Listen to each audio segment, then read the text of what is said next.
Nëse mund dëgjon, Blakaj. Nëse mund dëgjon, për shkak të deklaratës që e thatë më herët, zoti Veseli pra ka një komentu në studio. Që ta dëgjojmë pra për të marrë pikë veshtrimet në këtë debat. Zoti Veseli deshet të shtojë diçka? Miku im, luftërisit paralele mes luftës së ushtrisë shërbimtare të Kosovës në 98-99 me gjendjen e tanishme dhe veprimet politike të qeverisë.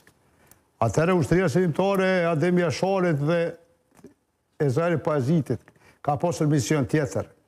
Shirimin e Kosovës në shumë aspekte, pra shirimin edhe pakicës sërbë sot që jeton në Kosovë.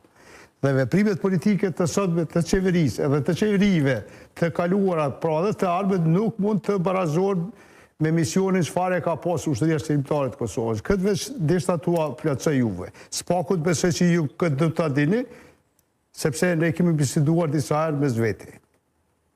Si do qoftë, unë mbroj qëndrimin që Kosova nuk ka pse hub asnjë minutë për ta bashkuar qytetin, madje ajo duhet të shkojë edhe ta bashkojë qytetin edhe në atë që e thash më herët që është themeluar domethënë me procesin e decentralizimit. Ai qytet duhet të bashkohet fizikisht edhe juridikisht.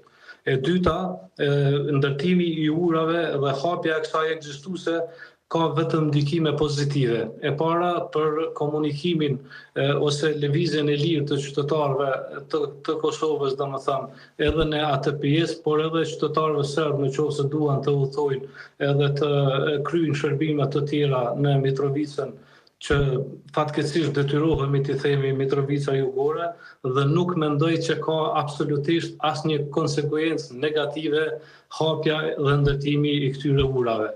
Në dy, ajo që është më rëndësishme me lejonin ka edhe një panelist tjetër në studio, zotin Mujaj. Ajo që është më rëndësishme është të thyhet një herë e përgjithmonë barriera psikologjike e kësaj ndarje artificiale. Kosova është shtet në tërësinë e saj dhe është e njohur ndërkombëtarisht në tërësinë e saj dhe duhet të funksionojë e lirë, domethënë në çdo cep të territorit. Ato këshilla ose vretje ose si të themi nganjëherë fjalë të rënda ose në momentin e sotëm edhe sanksionet e BE-s, domethënë janë të gjitha të padrejta dhe një standard i cili nuk është absolutisht as me qëndrimet e veta të Bashkimit Evropian. Sipas parimeve të BE-s, lëvizja e lirë është një koncept i panegociueshëm për shtetet demokratike, andaj kjo i intereson vetëm pushtetit autoritar në Serbi të Vučićit bashkë me si themi aleatin e tyre strategjik Rusin.